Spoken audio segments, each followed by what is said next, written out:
18 horas. Notícias de Manaus, Amazonas, Brasil e do mundo. Agora na Mix. Olá, minha gente, muito boa noite. Obrigada pela sua companhia. Você sintonizado aqui em 100,7. Estamos juntos até as 7 da noite aqui no programa 18 horas. Eu, Karime Leão e Artemisa Gadelha. Artemisa, boa noite. Boa noite, Karime. Boa noite para você que está acompanhando o programa 18 horas da sua casa, do trânsito, ainda no trabalho. Você está no melhor mix do Brasil. 18 horas. E vamos aos destaques de hoje do 18 horas. 89 bilhões e meio de reais é a soma do total que já foi arrecadado no governo do Amazonas. O governo vai entrar para a história com as maiores arrecadações feitas numa única gestão. Acidente no Festival de Ceranda de Manacapuru completa um mês. Ministério Público do Amazonas e Polícia Técnico-Científica ainda não se pronunciaram sobre o assunto. E começa nesta sexta-feira o horário eleitoral nas emissoras de rádio e televisão para o segundo turno das eleições. 18 horas. 6:01, começa agora o programa 18 horas desta terça-feira, 4 de outubro, e o ano é 2022. Você está ouvindo 18 horas. Agora escuta essa informação. O governo do Amazonas vai entrar para a história com as maiores arrecadações feitas numa única gestão. Até agora, o total nos cofres públicos já somou 89 bilhões e meio de reais. Este governo foi o que mais teve dinheiro para administrar em toda a história do Amazonas. Por outro lado, esta gestão também vai entrar para a história com as maiores rejeições dos segmentos mais importantes da população, digo aí, saúde, educação e segurança pública. Exatamente, Karime. Sempre noticiamos aqui no programa 18 horas as denúncias da população cobrando investimento nessas áreas importantíssimas. São várias reclamações, como a completa falta de estrutura nos hospitais e nas escolas, além também da segurança pública, que está em crise, com inúmeras falhas, como as delegacias fechadas nos fins de semana e 5 horas da tarde.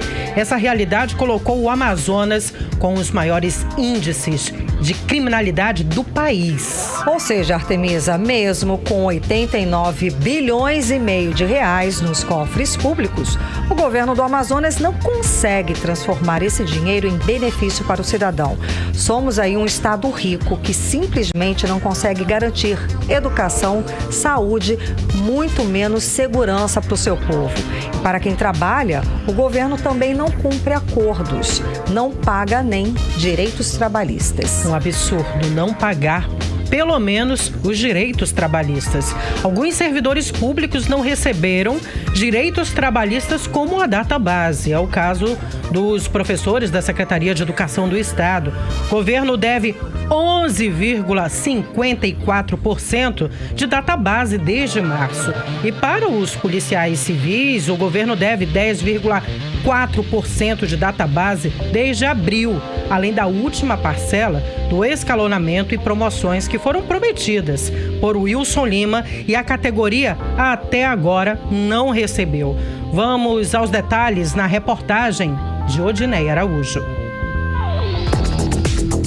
O ano está terminando e alguns servidores públicos do Estado não conseguiram receber direitos trabalhistas como database, apesar de o atual governo já ser o que mais teve dinheiro para administrar em toda a história do Amazonas, 89 bilhões e meio de reais. Mas nem por isso pagou a database dos professores da SEDUC, a quem deve 11,54% de reajuste há 8 meses. Os professores tentaram fazer pressão através de manifestações, mas sem sucesso, conforme lembra o coordenador de comunicação do Aspron Sindical, Sindicato dos Professores e Pedagogos de Manaus, Lambert Melo. Nós fizemos tentativas durante todo o ano, desde janeiro, a gente vem tentando dialogar com o governo do estado, buscando ter essa conversa para termos o nosso reajuste salarial, e fomos ignorados o tempo todo.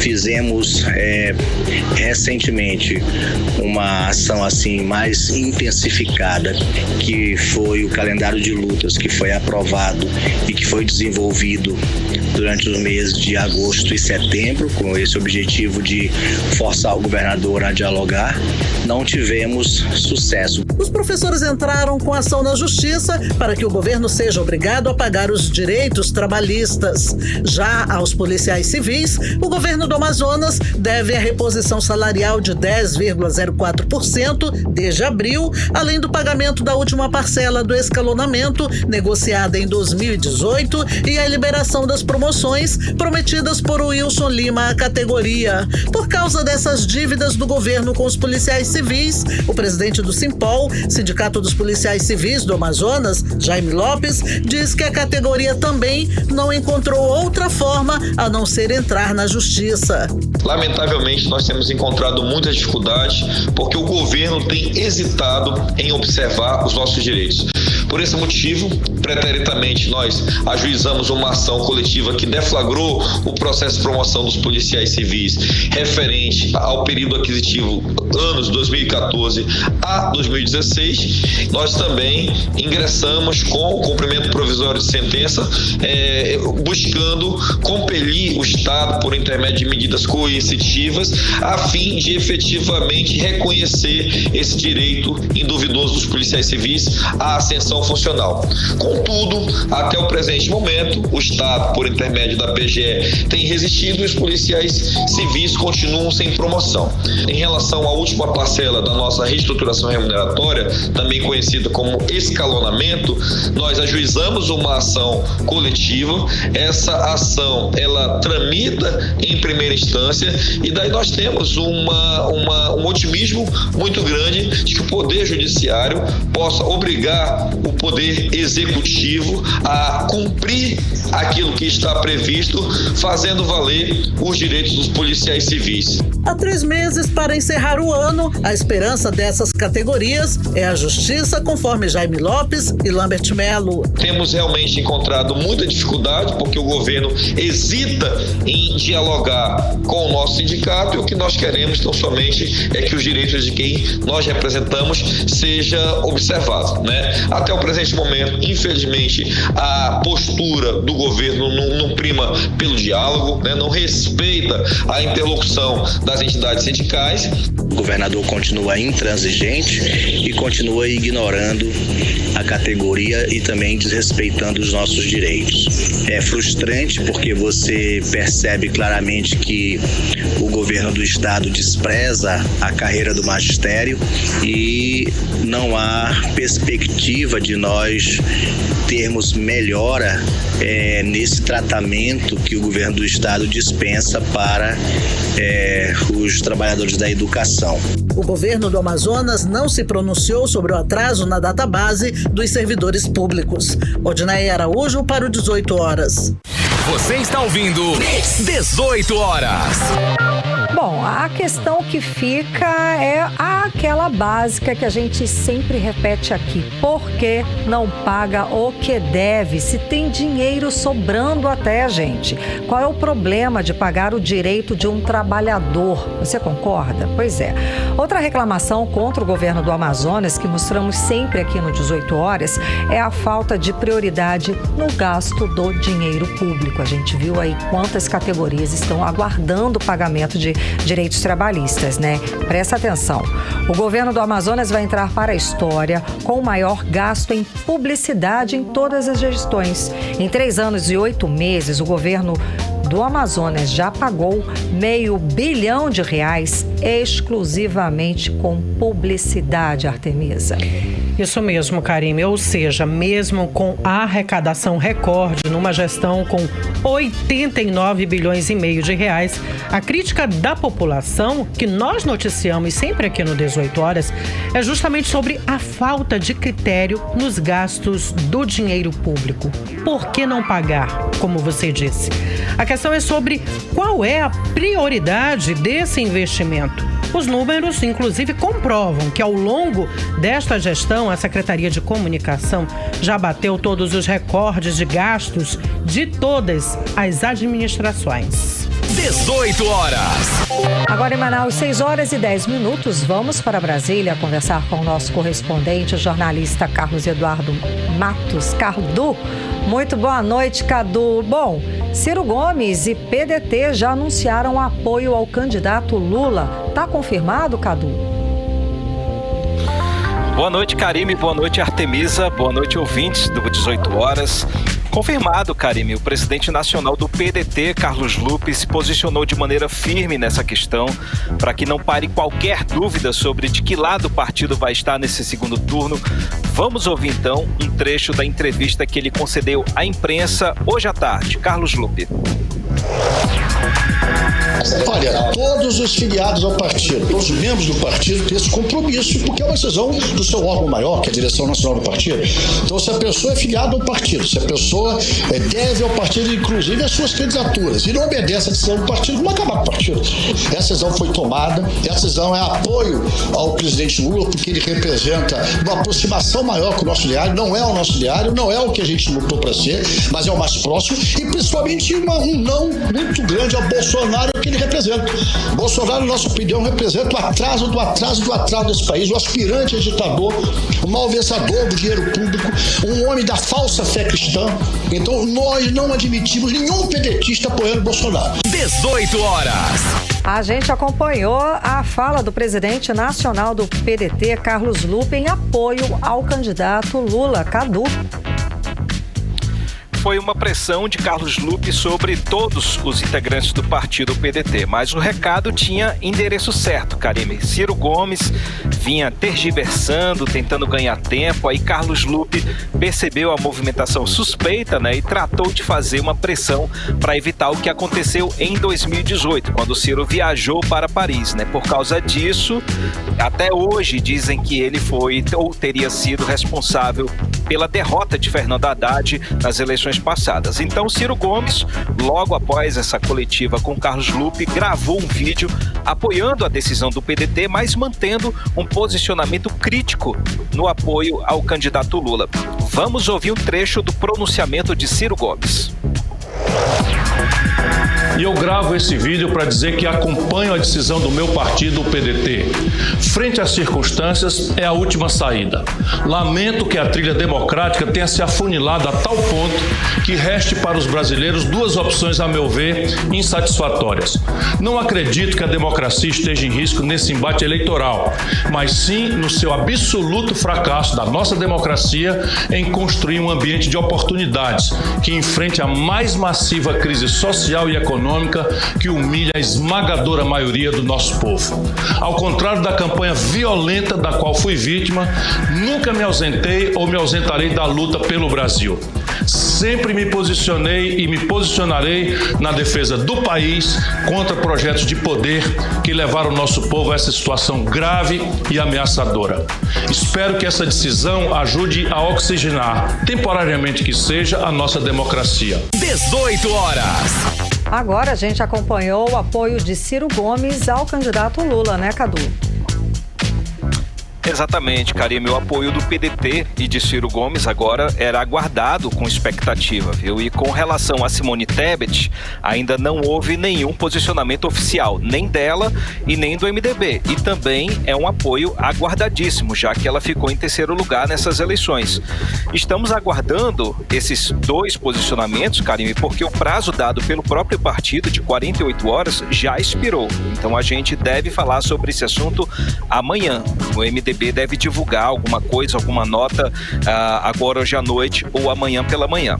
O PSDB, que compôs a chapa de Simone Tebet, decidiu liberar os diretórios estaduais e os filiados nesse segundo turno. Foi um anúncio meio que óbvio, né? Porque o partido foi bastante liquidado nessas eleições. Mas o que chamou a atenção, Karime, foi a vice na chapa de Simone Tebet, a senadora Mara Gabrilli, do PSDB, que disse que vai votar em branco. Ela disse o seguinte nas redes sociais, abre aspas, não dou meu voto para nenhum dos dois, fico ao lado dos brasileiros e apoiarei o governo que defender meus ideais de país, inclusão, ciência, combate à corrupção a fome e a desigualdade. Serei oposição sensata.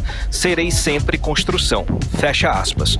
Ou seja, Mara Gabrilli preferiu ficar de fora porque ambos os cenários, ambos os candidatos são difíceis para ela. Justamente porque tem aquela questão do caso do Celso Daniel, em que ela foi testemunha, ela prestou depoimento nessa investigação e por causa disso ela vem sendo vítima, né, dos dois lados, de petistas e também dos bolsonaristas sobre esse caso. Já o Partido Cidadania, que forma a tríade da campanha de Simone Tebet, anunciou apoio ao ex-presidente Lula.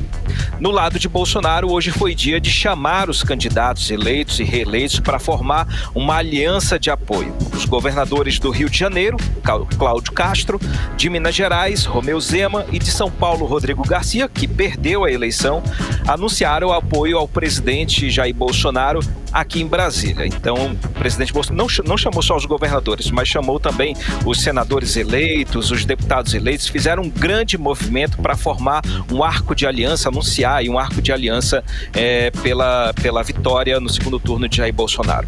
Karime Artemisa. Cadu, e nessa campanha do segundo turno já tem um vale tudo aí, partiram para baixaria mesmo? Tem até acusações, né, para enfraquecer os adversários. Apoiadores de Lula viralizaram nas redes sociais vídeo de Bolsonaro com a maçonaria. Então, Cadu, é fake news ou não é? Fake news de ambos os lados, Artemisa. Viralizou, como você disse, nas redes sociais, um vídeo do presidente Bolsonaro participando de uma solenidade em uma loja maçônica. Esse vídeo, Artemisa, é de 2018, antes da campanha presidencial, quando Bolsonaro ainda era deputado federal. Mas é importante dizer, o vídeo é verdadeiro, porém não é atual. O objetivo foi influenciar os evangélicos que apoiam o presidente Bolsonaro, já que as denominações evangélicas repudiam a maçonaria. Inclusive os apoiadores ali do Bolsonaro, né? O Marco Feliciano, Silas Malafaia, já fizeram pronunciamentos aí, o Gerson Valadão, esses evangélicos todos aí que já manifestaram nas redes sociais que são contra a maçonaria. Então, e já que apoiam o Bolsonaro, eles deveriam se reposicionar, né? De outro lado, tem vídeo contra Lula viralizando nas redes sociais, associando ele, o candidato, a rituais satânicos, dizendo que ele não é cristão, que se for eleito vai fechar as igrejas, prender sacerdotes, enfim, já é um discurso que vinha sendo viralizado no primeiro turno, mas que tiveram reforço agora no segundo turno. Colocaram personagens negros, diabólicos, enfim. E tem outros vídeos aí associando Lula ao comunismo. E vale ressaltar, gente, o comunismo não cabe mais num país capitalista como o Brasil. Virou guerra, Artemisa. Esses conteúdos, todos eles mentirosos, né, mostram o jogo baixo do segundo turno dessas eleições. É meio que o tudo ou nada, como você disse, essa fase de tudo ou nada em que as pessoas tentam mudar o voto dos eleitores pela emoção. Por isso que esses vídeos aí estão viralizando tão facilmente. E hoje, que é dia de São Francisco de Assis, Lula aproveitou a data e teve um encontro com padres franciscanos em São Paulo, no Pacaembu. Além de receber a bênção dos padres franciscanos, ele também recebeu imagens de Francisco de Assis e de São Benedito. Lula tem feito um esforço redobrado para dizer que é cristão, que frequenta a igreja, que casou na igreja católica. Falou tudo isso também no debate da TV Globo, né? E esse encontro aí com os padres franciscanos fez parte dessa agenda para tentar destruir essas fake news. Artemisa e Karime. Cadu, realmente tá difícil aí. Juntou tudo, até Guerra Santa nessa história do segundo turno, então vai ficar mais acirrado. Agora, Cadu, os ministros dos ministros do Supremo Tribunal Federal estão preocupados com a nova composição do Senado para o ano que vem, porque passa a ter a maioria de direita conservadora, não é, Cadu? Conta mais pra gente sobre o assunto.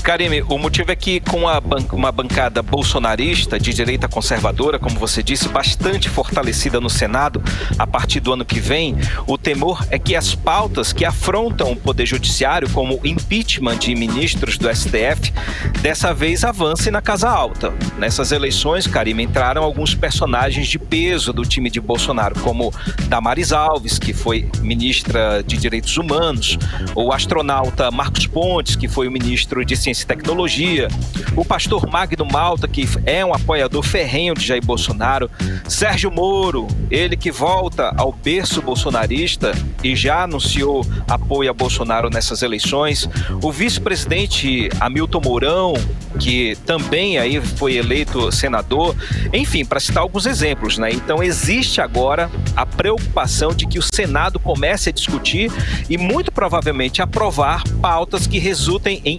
investigações contra os ministros do STF. E a gente sabe que o principal alvo é o atual presidente do TSE, o ministro Alexandre de Moraes. Então, briga à vista, crise à vista, mais uma vez entre os poderes e não mais entre o poder executivo e o judiciário, e sim entre o poder legislativo e o poder judiciário. Essa nova composição do Senado, Karime, que é de agora, que vai ser no ano que vem, de 53% formados por partidos de direita, também compromete aí a reeleição do presidente do Senado, Rodrigo Pacheco.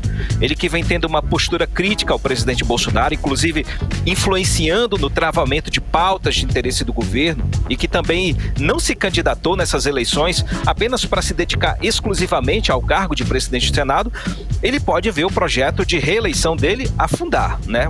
Dentro dessa nova configuração do Senado. Na Câmara, Karime, os partidos de direita vão corresponder também a mais de 50%. Isso pode ser determinante para garantir a reeleição do atual presidente da Câmara, Arthur Lira. Com essa eleição, o índice de renovação, nessa agora no primeiro turno, foi de 44%.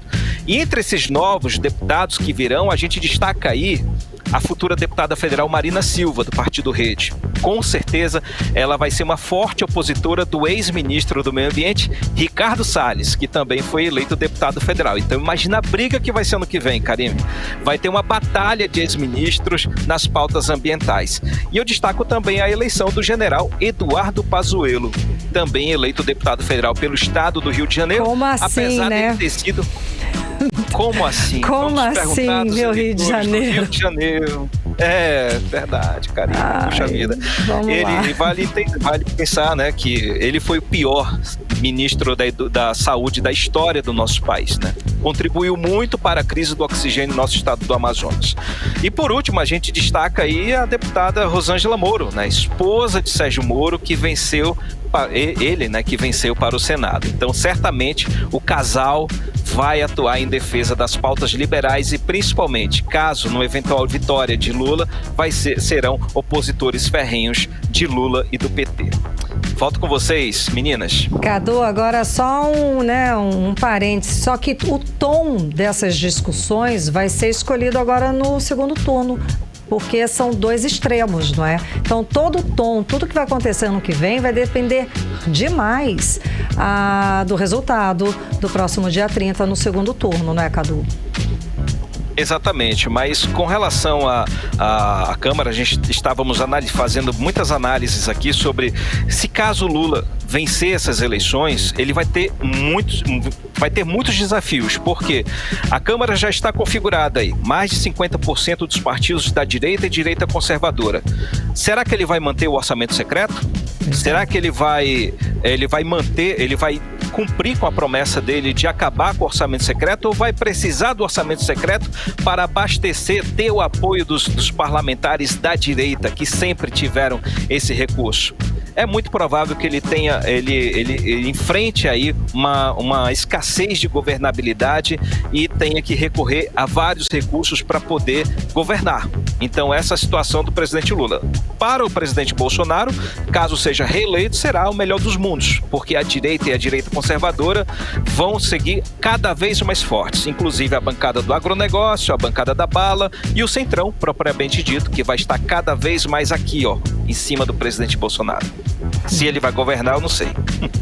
Volto com vocês, meninas. Obrigada, Cadu, pelas informações. Boa noite, bom trabalho. Valeu, gente. Um abraço. Tchau, tchau. Até amanhã. Tchau, tchau. Tchau, tchau. Agora, às 6h24, você segue em 100,7 no programa 18 horas até às 7 da noite com você. Você está ouvindo 18 horas. E vamos seguir analisando o resultado dessas eleições do primeiro turno aqui no Amazonas. O senador Omar Aziz foi reeleito neste domingo para mais 8 anos no cargo. Ele contou com o apoio do ex-presidente e também do candidato Luiz Inácio Lula da Silva. Durante a campanha, Omar Aziz também ganhou projeção nacional, é claro, todo mundo lembra, no comando da CPI da Covid do Senado Federal, né, Artemisa? Isso mesmo, Karime. A vitória foi de virada, porque no início da apuração, Coronel Menezes aparecia como o mais votado. Inclusive, teve vídeo do coronel comemorando a vitória nas redes sociais. Mas, por fim, Omar Aziz teve 41,1% dos votos válidos. Ao todo, 7 nomes disputaram o cargo de senador da República pelo Amazonas, como explica a repórter Nathalie Moraes. O senador Omar Aziz foi reeleito para novo mandato de 8 anos. Ele derrotou o coronel aposentado do Exército, Alfredo Menezes, que é apoiado pelo presidente Jair Bolsonaro. Omar Aziz virou sobre o adversário, que saiu na frente na apuração dos votos, mas foi ultrapassado na contagem de votos do interior do Amazonas. O atual senador Omar Aziz foi escolhido para ocupar a única vaga disponível para o Amazonas no Senado. Omar Aziz conquistou mais de 720 mil votos, o que equivale a 40,1% dos votos válidos, segundo o Tribunal Regional Eleitoral. Omar Aziz concorreu pela coligação em defesa da vida. Omar ganhou destaque nacional após presidir a CPI da Covid e ser uma das vozes mais incisivas de oposição ao governo federal durante as investigações. É uma vitória que Deus me abençoe, e o povo do Amazonas me reproduziu o Senado. Não foi fácil, foi uma eleição que eu não disputei contra o candidato, disputei contra o Bolsonaro. Ele, em todas as entrevistas que ele deu no Brasil afora, ele sempre pontuava meu nome de uma forma depreciativa. Se ele foi no Jornal Nacional numa entrevista com o candidato a presidente lá, ele falou do meu nome, nos debates também. E ele foi o estado que ele mais veio, foi o estado. Eu acho que ele veio mais ao Amazonas do que ao Rio de Janeiro fazer campanha para o seu candidato, mas o amazonense ele resistiu a esse tipo de aporte. Com a reeleição de Omar Aziz, a bancada amazonense no Senado não se altera. Permanecem no cargo os senadores Eduardo Braga e Plínio Valério. Nathalie Moraes para os 18 horas. Você está ouvindo 18 horas. Bom, e a última urna apurada no Brasil foi do município de Coari, aqui no Amazonas. A contagem terminou nesta terça-feira, depois de mais de 41 horas do fim da votação do primeiro turno. O Amazonas foi o último estado do país a finalizar a eleição. O atraso aconteceu por causa de uma única urna eletrônica que precisou ser substituída, Artemisa, pelas velhas cédulas de papel. Imagina se fosse todas as urnas como algumas pessoas queriam, hein, Karime? Imagina. E a sessão fica na comunidade Canavial, na zona rural do município de Coari, com acesso difícil. A urna, ela estava com os votos, né, em papel, ela demorou a chegar no município onde foi feita a contagem. Para a gente ter uma ideia do atraso, os votos de papel só começaram a ser apurados por volta de 2h30 da tarde de ontem, segunda-feira. E com esse atraso, teve deputado estadual que só conseguiu ser eleito oficialmente hoje, Karime. Isso porque o resultado só foi confirmado na manhã desta terça-feira. A disputa estava entre 2 candidatos do PSC, Dan Câmara e PAP. E no fim de tudo, Artemisa, hoje o resultado oficial, a vaga ficou com Dan Câmara. Bom, enquanto isso, em Brasília, a bancada amazonense na Câmara Federal vai mudar. Dos 8 deputados federais, 4 se reelegeram e outros 4 novos nomes assumem o cargo ano que vem. Hector Silva traz os detalhes pra gente. A bancada do Amazonas na Câmara dos Deputados, composta por 8 vagas, passou por uma renovação de 50%. Juntaram-se aos reeleitos Alberto Neto do PL, Silas Câmara do Republicanos, Sidney Leite e Átila Lins do PSD, os novos deputados federais eleitos, Saulo Viana e Fausto Júnior do União Brasil, Adail Filho do Republicanos e Amon Mandel do Cidadania. José Ricardo do PT, Marcelo Ramos do PSD e delegado Pablo Pablo, do União Brasil, tentaram a reeleição, mas não conseguiram a vaga. Bosco Saraiva, do Solidariedade, tentou a vaga de deputado estadual pelo Amazonas, mas não conseguiu. Aos 21 anos, Amon Mandel foi o candidato que conseguiu mais votos. Mais de 287 mil amazonenses depositaram a confiança no candidato eleito. Para Amon, esses votos são um pedido de mudança da população e um aceno positivo às suas propostas de campanha. Quero tornar a minha prioridade fazer com que o Amazonas e a cidade de Manaus sejam referência nacional e internacional no que diz respeito ao meio ambiente. Hoje, Manaus é a terceira pior capital do Brasil no quesito arborização, por mais que a gente esteja no meio da floresta amazônica. E falar de preservação é falar de desenvolvimento sustentável. A gente tem como substituir a nossa matriz econômica de forma gradativa pelo mercado de carbono. Eu estou falando de crédito de carbono, de CPR verde, que são ativos que estão indexados na Bolsa de Valores brasileira e assim por diante.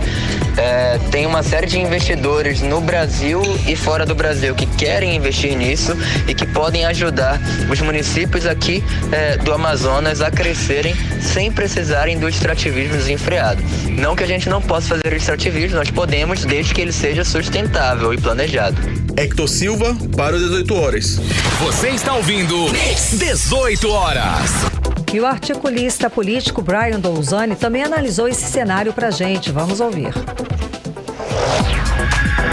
Houve uma renovação, isso é inegável, mas é importante que se diga que não houve uma renovação muito fora do roteiro, muito fora do script. Nós tivemos o Amon Mandel, que é a novidade da eleição, assim como o Celso Russomano já foi, assim como o Marcos Feliciano já foi, assim como o Nicolas Ferreira é agora também em Minas Gerais, e ele é a grande novidade do pleito, mas também já se previa isso. Os outros nomes, nós tivemos os interioranos, Adail, Átila e Sidney, também nada muito fora do roteiro. Apenas esperava-se que talvez a votação do Adail fosse um pouco melhor. Nós tivemos os bolsonaristas, o principal deles, Alberto Neto, Fausto Júnior, que surfou um pouco nessa onda, e nós tivemos o Saulo Viana, que é um deputado do capital, da estrutura, e Silas, eternamente representante da Assembleia de Deus.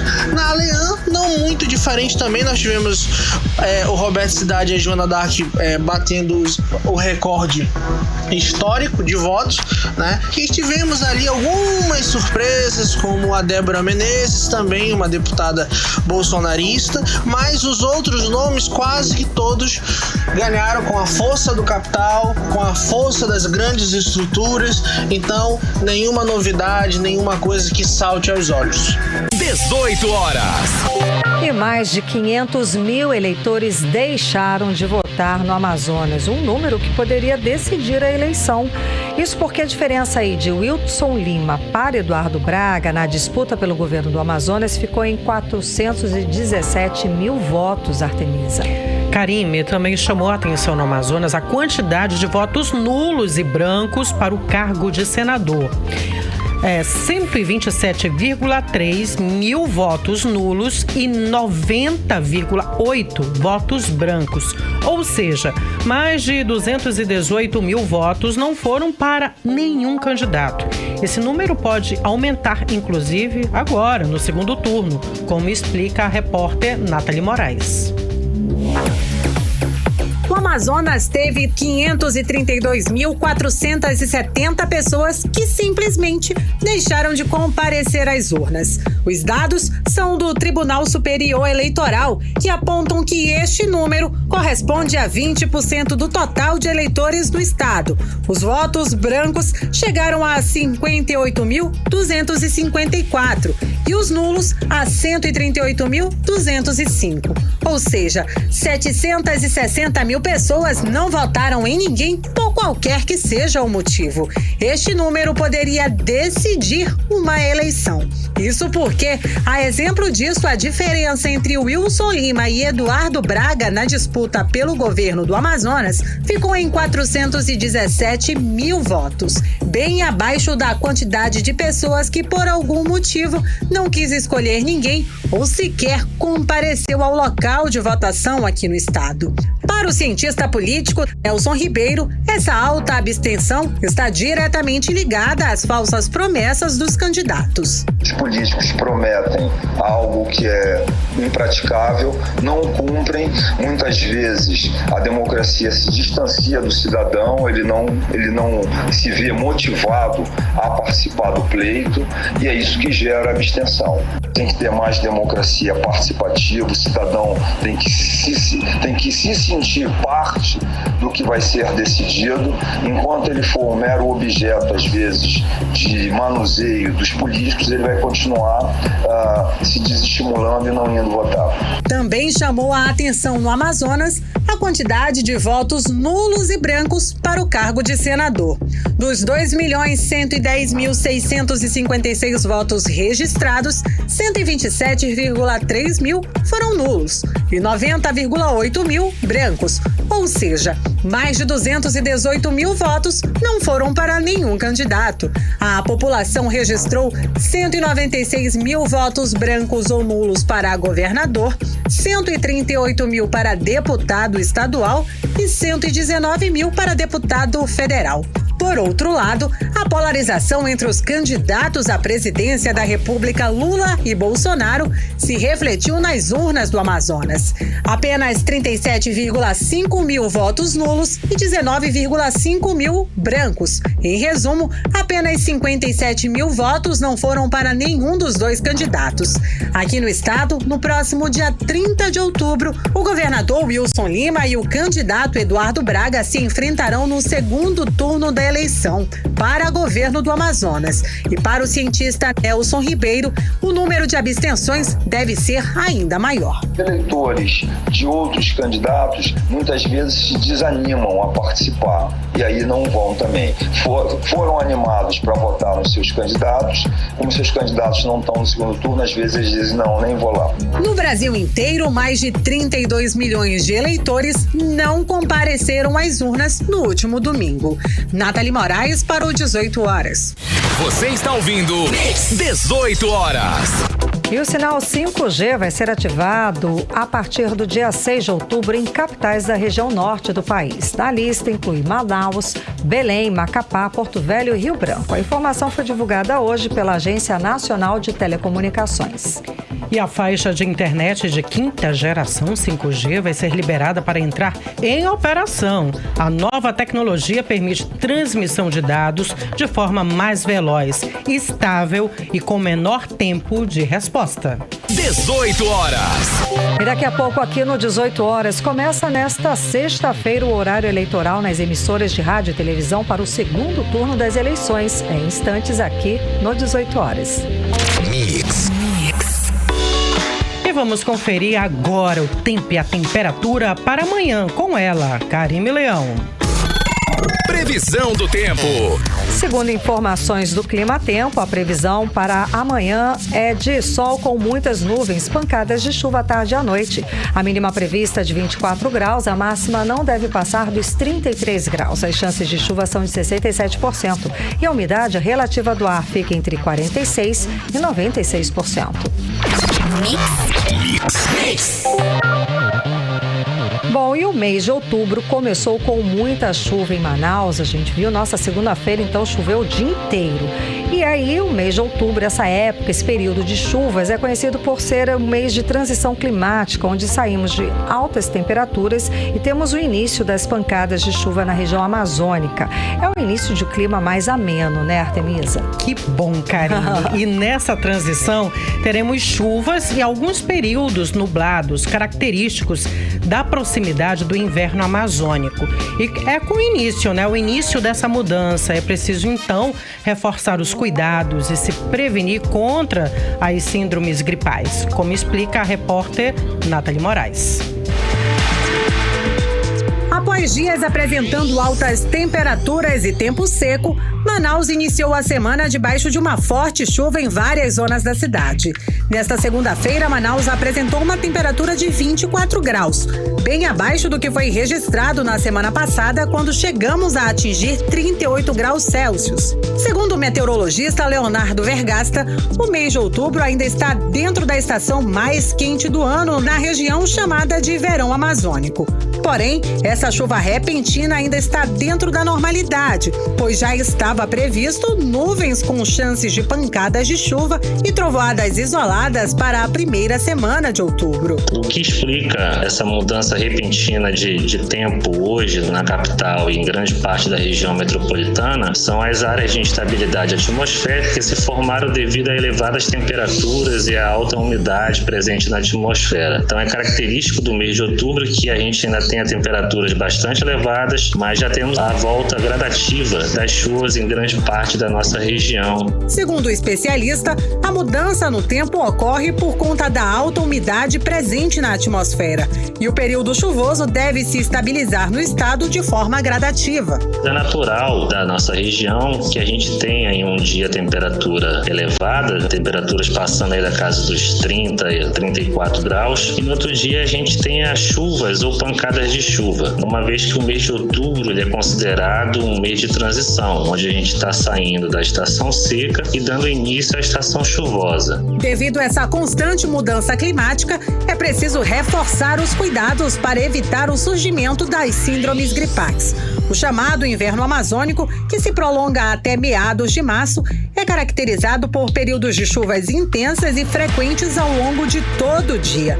Um cenário propício para o surgimento de quadros de gripes e resfriados entre a população, que deve ter cuidados redobrados para manter a saúde, como explica o pneumologista Márcio Costa. Nessa época do ano, a gente deixa os ambientes muito fechados. É importante que a gente ventile o máximo que conseguir, o máximo que o frio deixar.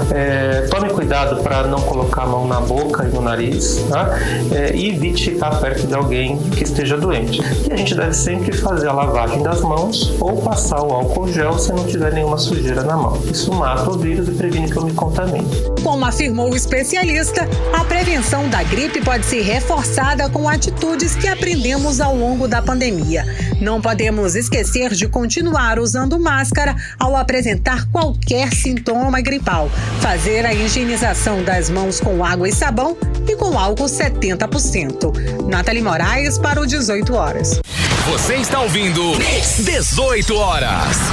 E daqui a pouco, aqui no programa 18 horas, acidente no Festival de Ciranda de Manacapuru completa um mês. Ministério Público do Amazonas e também a Polícia Técnico-Científica ainda não se pronunciaram sobre o assunto. É o nosso assunto em instantes. 18 horas. Agora em Manaus, 6 horas e 42 minutos, vamos falar dos bastidores da política do estado do Amazonas. Vamos conversar com a Artemisa Gadelha, que tem esses detalhes pra gente. Bom, Artemisa, a Assembleia Legislativa do Amazonas foi renovada em 41%. Agora conta pra gente que renovação é essa, já que dos 10 novos deputados, 6 estão ligados a parentes políticos, né, Artemisa? Renovou? Pois é, Karine, resta saber, né? Vamos fazer uma análise sobre isso. A renovação a gente sabe que é sempre boa, né? É sempre esperada para que ocorra aí mudanças e para se evitar aqueles vícios políticos. Mas quando a mudança vem de certa forma mascarada? E por que eu digo isso? Porque temos uma Assembleia Legislativa do Estado do Amazonas com 24 cadeiras. Destes novos, como você mesmo disse no início, 10 deputados, desses novos 10 deputados, 6 são parentes, né, de políticos. Temos primeiramente aí Daniel Almeida, do Partido Avante, ele que é irmão do prefeito de Manaus e que foi denunciado por crime eleitoral pelo vereador Rodrigo Guedes, do Partido Republicanos. Aquele evento, né, que seria da Secretaria Municipal de Limpeza Pública e que foi usado para doação de cestas básicas, sorteio de TV, geladeira, fogão, enfim. Além também de todo o material da campanha. E teve o apoio da máquina da prefeitura. Bom, eu conversei ainda há pouco com o vereador Rodrigo Guedes sobre as atualizações, inclusive dessa representação que ele entrou contra o irmão do prefeito de Manaus. Vamos ouvi-lo. Eu fiz a denúncia do uso da máquina pública em benefício da candidatura do irmão do prefeito, Daniel Almeida, e ela está tramitando no TRE, assim como outras denúncias que foram feitas a partir do vídeo que eu postei mostrando que a prefeitura estava utilizando a máquina pública em benefício do Daniel Almeida, irmão do prefeito Davi Almeida, e também do presidente da Câmara Municipal de Manaus, Davi Reis. 18 horas. O vereador Rodrigo Guedes também comentou sobre a nova composição da Assembleia Legislativa do Estado do Amazonas. 13 dos 24 deputados estaduais eleitos no domingo são de famílias de políticos, ou seja, são famílias que já estão na política e utilizaram a máquina pública para eleger seus familiares. Então, 6 foram eleitos agora e 7 já eram da Assembleia Legislativa, foram reeleitos, mas vindo de famílias de políticos, ou seja, mais de 50% da Assembleia Legislativa do ano de 2023 e os próximos 4 anos será composto por familiares de políticos. 18 horas. Ouvimos então o vereador Rodrigo Guedes. Bom, já falamos de Daniel Almeida, né, que teve a vitória aí, ganhou uma cadeira na Assembleia Legislativa do Estado do Amazonas. Nós temos ainda mais 5. Jorge Lins, do União Brasil, ele que é filho do deputado estadual Belarmino Lins, progressista, do Partido Progressista, inclusive conhecido como Belão. O deputado já foi presidente da Assembleia várias vezes e esteve aí como deputado por um período de 32 anos. Cristiano D'Angelo, do MDB, é irmão do prefeito de Manacapuru, Beto D'Angelo, do Partido Republicanos. Teve a máquina, da Prefeitura de Manacapuru como apoio de campanha. Maíra Dias, do Partido Avante, ex-Miss Brasil, é casada com o prefeito de Parintins, Bi Garcia, do PSDB. Não preciso dizer que teve apoio também da máquina. Débora Menezes, do PL. Débora, que é filha do Coronel Menezes, também do partido PL.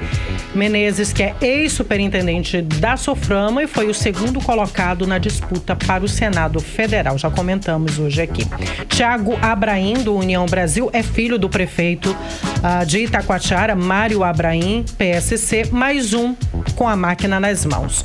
Todos se elegeram, na primeira disputa para o cargo de deputado estadual. Digo cargo de deputado estadual, porque alguns já tentaram outros cargos, E eles foram apoiados, como eu disse, pelos parentes, por políticos de carreira, pelo poder da máquina.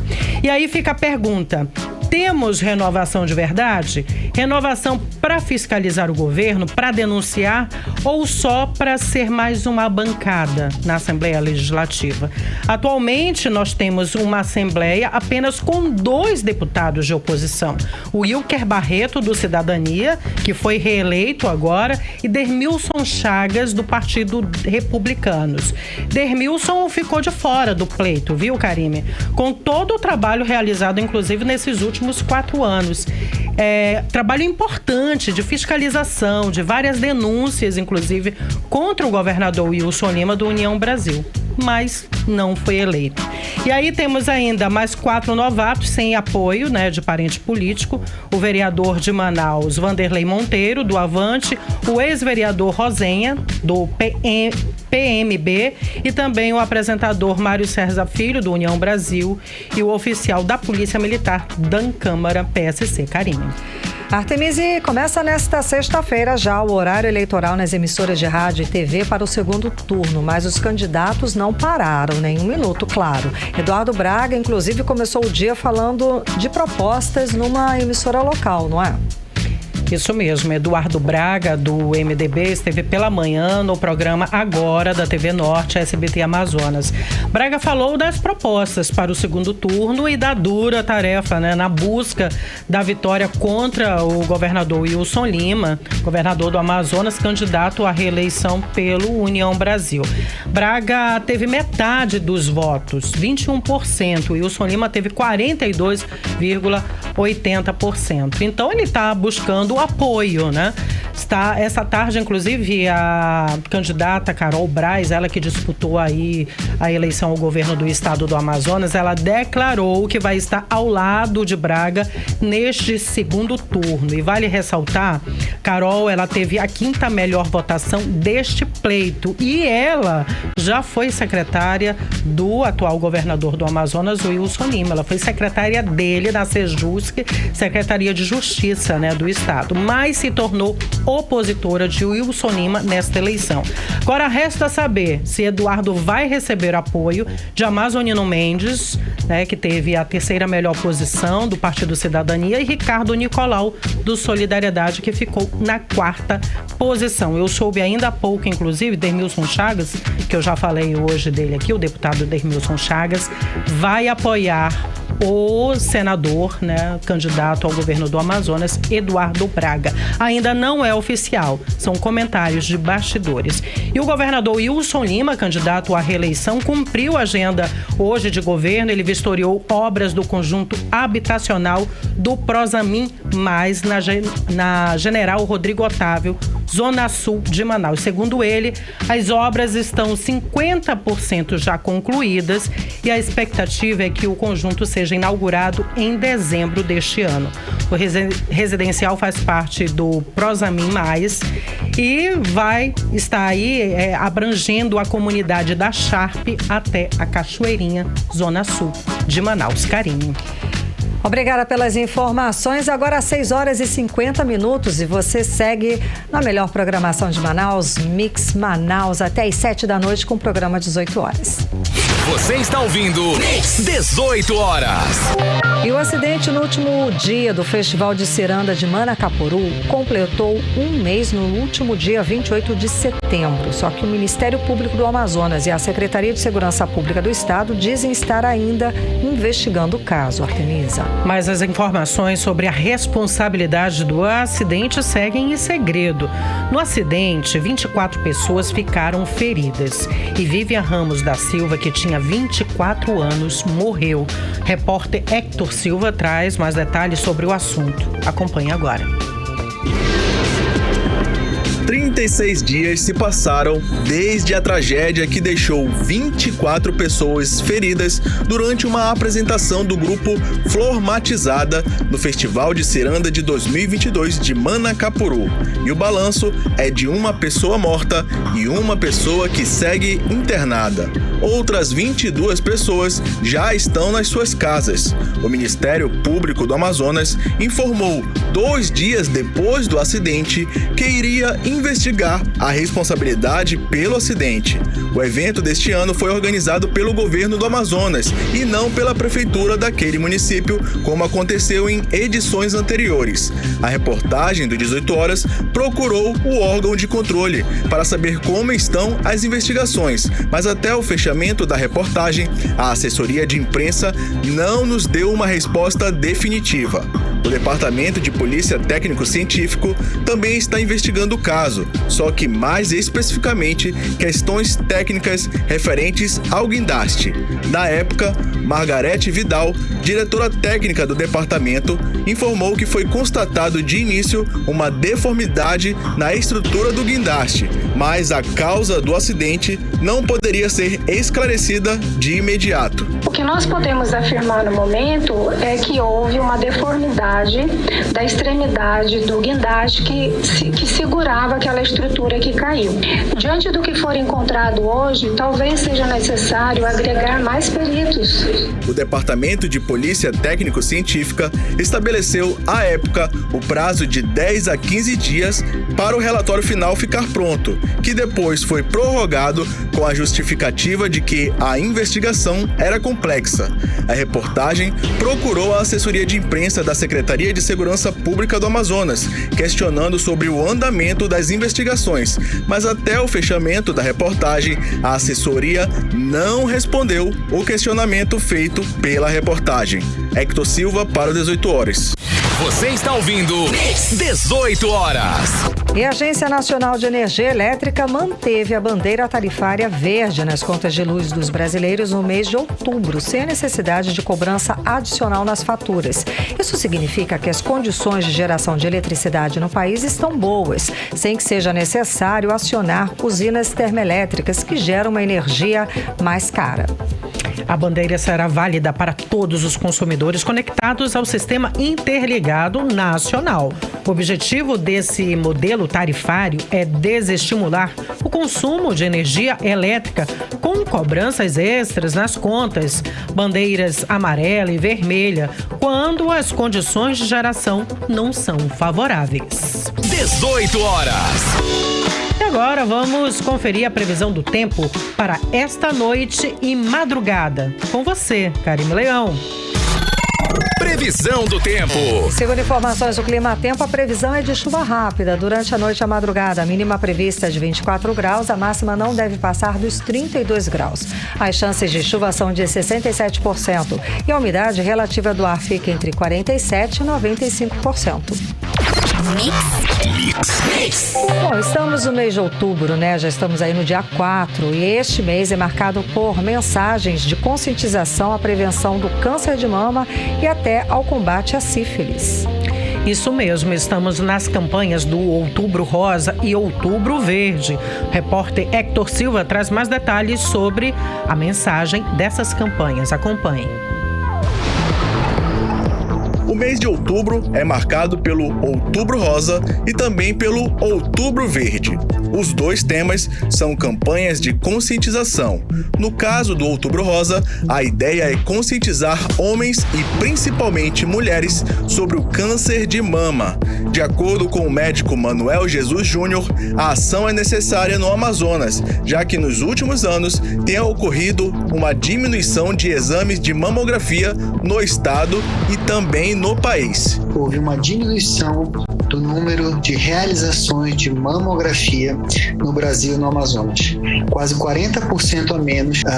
Só para vocês terem uma ideia do volume que é, no Brasil, 3 milhões, aproximadamente um pouco mais de 3 milhões de mamografias foram feitas no ano 2019. No ano 2020, 1 milhão e quase 200 mil. E no ano de 2021, menos do que isso ainda. Então, são dados extremamente alarmantes. Por quê? A mamografia é um dos principais, se não o principal exame de rastreamento para o câncer de mama. Já o Outubro Verde passa a mensagem de cuidado à prevenção à sífilis e à sífilis congênita.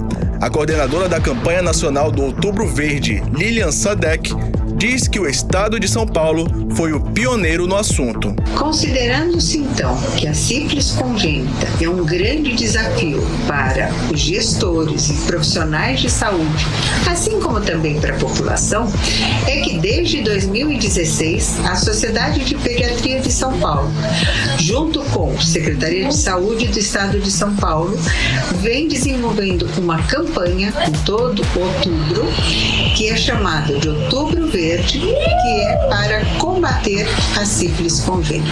Hector Silva para o 18 horas. Você está ouvindo 18 horas. Economia.